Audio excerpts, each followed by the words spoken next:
Racing returns to Quito, Ecuador, Casa Del Bandito Speedway, home of the Segwacing International League. Alongside Racing Richie Schuler, I'm Sam Farber, and it's a pleasure and a privilege to have you with us here today for the latest matchup between Gudrun Einarsson of Iceland and the hometown hero, Theodor Castillo. I'm incredibly excited about this one. Two of the best in the world, a pair of incredibly accomplished racers. They're veterans, they're rivals, and they have 9 world championships between the two of them. You see the format. Each racer gets 3 heats. It's not best heat, it is average time. So literally anything can happen going down to the final turn. Gudrun Einarsson, 29 years old. He is the reigning champion and a 4-time overall world champion, taking on his rival, Theodor Castillo, who at 28 has already won 5 world championships. But first up is Einarsson. Richie, what are you looking for? Well, the Icelandic brute is really aggressive in his racing style. He really races very loose. He throws his weight into every turn, and he just races with power. You'll see it here as he goes around each one of these turns. Gudrun, in addition to his Segwacing supremacy, is also Iceland's reigning hot dog eating champion. That's not reigning as in he did it last year. That's raining hot dogs. That's when a friend of yours drops a hot dog from at least 10 feet up in the air and you eat it on the fly. But he doesn't want to be known as a novelty act. He wants to be known as a Segwacer. That's right, and it will be interesting to see how the hot dog eating championship affects the way he races. Into his final turn. This is lap 4, fourth and final. Track record is 47.81 seconds, held by Castillo, and oh, so close for Gudrun. Einarsson setting a very impressive time for Heat 1. I really feel like Einarsson could have probably knocked off a couple more tenths on that waist if he had just extended his arm out a little bit, as you see a track runner do. Very strong times, a little bit faster coming back towards the start-finish line than making his way out, but nonetheless impressive stuff. Well, he grabs the Craftsman stool. It's a shop stool that you work on cars and whatnot, a standard garage seat, but look at the turn. A little kiss with the crack as he makes it. It's one of his biggest weapons. What strategic timing by Einarsson for all his opponents to see. So he has set the time to beat at 47.9, and now here is Theodor Castillo. 28 years old, he is the hometown favorite from right here in Quito. And it's well known within the racing circuit, but maybe not internationally known. He is a flat earther, and because of that, obviously not taking COVID-19 seriously, but he's alone at the track, so I guess we'll let it slide. In this day and era, you wish he would have a mask on here, but he is a 5-time world champion of the Segwacing International League. They call him the Puma, and it's got to be because of his speed. You can see the way he grabs that Craftsman stool. That shop stool is a challenge to carry behind, but he does a fantastic job at it. Here goes Theodor Castillo, the hometown hero from right here in Quito, Ecuador.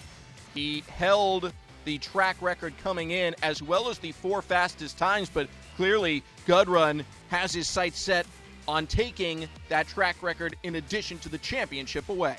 He's always been known to be a fundamentally sound racer.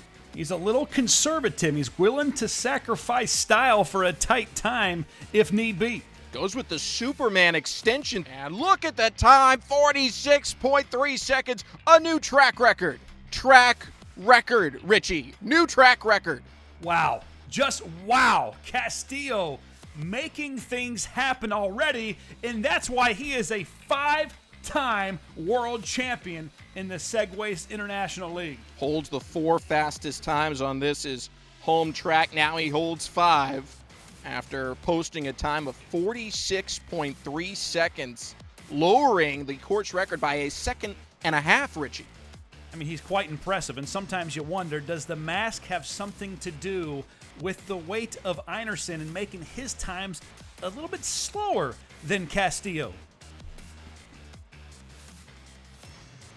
Yeah, I don't think it's the mask. You make a great point. 46.3 seconds the time. And now we see Gudrun Einarsson back out on the competition floor. the second most famous man from his hometown of Husavik, Iceland, which also produced Lars Eriksson of Fire Saga.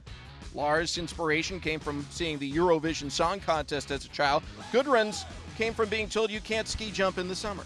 That's great research, Sam. Now, these turns are important. And a little slowed up there. Oh, my goodness. Near catastrophe. It's going to be a 13-second initial lap. This is disaster, Richie. I don't know that anyone, even Gudrun Einarsson, can overcome this. Well, that Bandito blind turn has such close proximity, and you have to be aerodynamic in the way you go about it. I told you he races with power.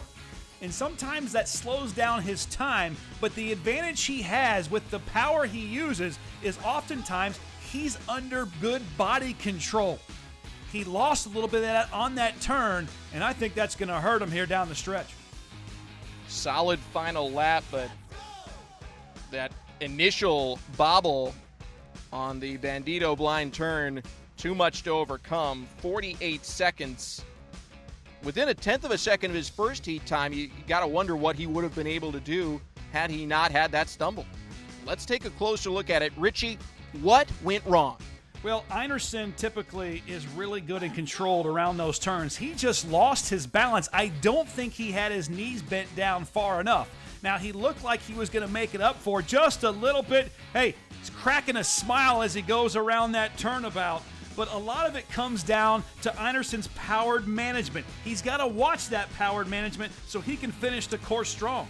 Gudrun with the time, 48 seconds. So back comes the flat earther, which is interesting since he is from Quito, which is home of the middle of the world monument where you can literally stand with your feet straddling the equator, 1 foot in each hemisphere. You would think that would maybe make him less likely to be a flat earther, but hey, he is who he is. Great research. And when you watch, it might really make a lot of sense. You know, back in the 2009 championship, he made it very clear that he didn't believe in gravity because it only slows you down. You think, Sam, it has anything to do with where he grew up? No, I think we hear a lot of nonsense like this nowadays, but we'll focus on the racing, I suppose. Theodor started on the elite circuit at the age of 13. Very strong lap 2. He lowered his time by almost a second. Here he is in lap 3. Little bit of a spin out there. Not as big of a bobble as Gudrun had, but still, Theodor going to have to be careful. Crosses the line. Wow. 46 seconds even. Yes. Yet another track record. Outstanding. Again, you're talking about a racer who's a 5-time world champion as opposed to Einarsson, who's a 4-time world champion. These two have such a long history of going head-to-head, and obviously a lot of the credit for the creation of the Segwacing International League goes to them, but you can see why Castillo is as dominant as he is. Even when he makes a mistake, he finds a way to smooth it out in the end, and he comes up with another great time in this heat. Again with the Superman extension across the finish line. I'll bring back Gudrun Einarsson. We're going to need to see Einarsson do something special here. If he wants to be a 5-time champion, he needs to come up with an impressive time, maybe a track record. And Richie, quickly, how did the Craftsman stool make it into this majestic sport? Well, I think it's just one of those things that has always been around Segwacers. It's something that when you're working in the garage, you see it in the shop. It's something that you pick up and you use as part of your items. Just watch and observe how aggressive he is, how loose he is at times. He'll throw his weight into every turn, and that aggression is quite different than Castillo's style. He uses his body in a fashion that is different from any other racer we've ever seen. Little bit of a pause there getting out of the gate again for lap 3. He's going to really need to go all out here. You're a 13-second third lap. That's just not going to get it done. Einarsson into the home stretch. See the great body control by Einarsson. He does a great job as he gets to the finish line. I just wish he would have extended those arms just a split second faster so he can knock off a couple tenths on that time. 47.8, a personal best, but our Icelandic champion is going to need a miracle. He needs Castillo basically to fall down about as badly as we all need haircuts at this stage. You're right about that. It's been over 4 months for me in COVID-19. Same here, partner. Same here. One last look at Gudrun Einarsson. And you as a veteran Segwacer, Richie, what would you do here? Would you attempt some sabotage? Or, I mean, how do you overcome this the way that Castillo is racing and knowing he basically has to fall down for you to have a win? I think Einarsson needs to drop layers. He has 3 layers of upper body clothing on. If he could drop 1 or 2 layers, that could potentially cut an entire second off the heat. All right, here comes Castillo, the hometown hero from Quito, Ecuador. And again, it's average time, so if he falls or did he just get a false start there? What is he doing? That could be devastating. Why hasn't the clock started? I don't think they're going to count it as a false start, Sam, but this is an interesting way of warming up before this next heat. I have never seen a racer let the Segway go over the start line, not in decades. Talk about your hometown scores. This is ridiculous. This is why Quito doesn't get to host as often as, other major Segwacing cities. Well, with Segways, they do have regenerative braking. So when you slow it down a little bit or you go downhill, it actually charges the battery just a little bit.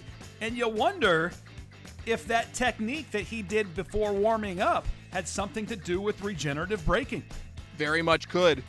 Excellent research there into the engineering of this magnificent racing instrument. He's into lap 3. The fall hasn't come. Einarsson's hopes of retaining that world championship seem to be drifting away as Castillo comes thundering down the home stretch, and a sub 10-second lap. Wow! Dreams do come true, Richie Schuler. A sub 10-second lap. And he posts a 43-second heat. My That's goodness. Incredible. Absolutely incredible. Richie, I take away my displeasure at what appeared to be a false start after watching a brilliant final lap. In some sports, you question whether or not the scoreboard has enough segments to go high enough.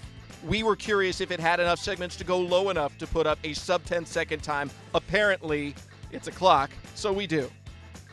Yeah, well, look at this excellent turn. I tell you, those turns, look, Shakira would say those hips don't lie, and it's a big part of the reason why he makes such great time. A 9.4-second lap, a 43.81 second heat, average time of 45.38 seconds. Each and every heat, a new track record. Theodor Castillo, now a 6-time world champion. Richie, your final thoughts? What an incredible display of Segwacing. These Segwacers want everybody to know this isn't a novelty sport. This is wacing. And between these two Segwacers, you're seeing 2 of the best in the entire world. And you see, it's a waste of inches. One little mistake can go a long way in your opponent beating you. Congratulations to Theodor Castillo. For my partner, Racing Richie Schuler, I'm Sam Farber saying, wear a mask. We'll see you next time.